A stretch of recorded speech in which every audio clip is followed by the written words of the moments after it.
December 2025 এই তারিখে কলকাতা হাইকোর্টের 11 নম্বর কোর্ট ডিভিশন বেঞ্চে আমরা জয়লাভ করেছিলাম 32,000 মামলায়। আমাদের মেরিটে, আমাদের মামলার যুক্তিতে এবং আমাদের পরিশ্রমের ফলে আমরা জিতেছিলাম।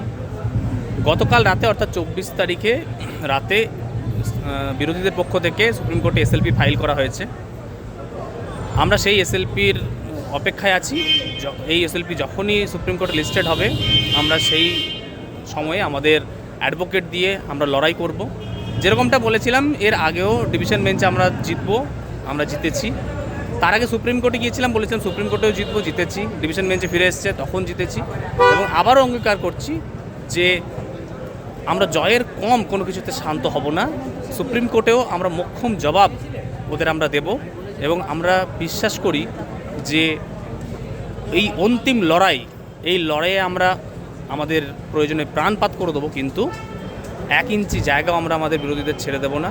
এবং আমরা যেহেতু এর আগেও একাধিকবার তাদেরকে পর্যদস্ত করেছি, তাদের যে দুরভিসন্ধি সেটাকে আমরা বিপর্যস্ত করেছি, পুনরায় সেই জিনিসটাকে, সেই সত্যের এবং ন্যায়ের প্রতিষ্ঠা করতে সুপ্রিম কোর্টে আমরা কোনোরকমভাবে পিছপা হব না।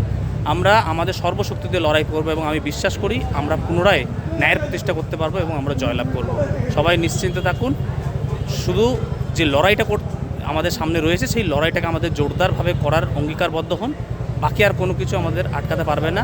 আমাদের জয় আমাদেরকে সুনিশ্চিত করতেই হবে।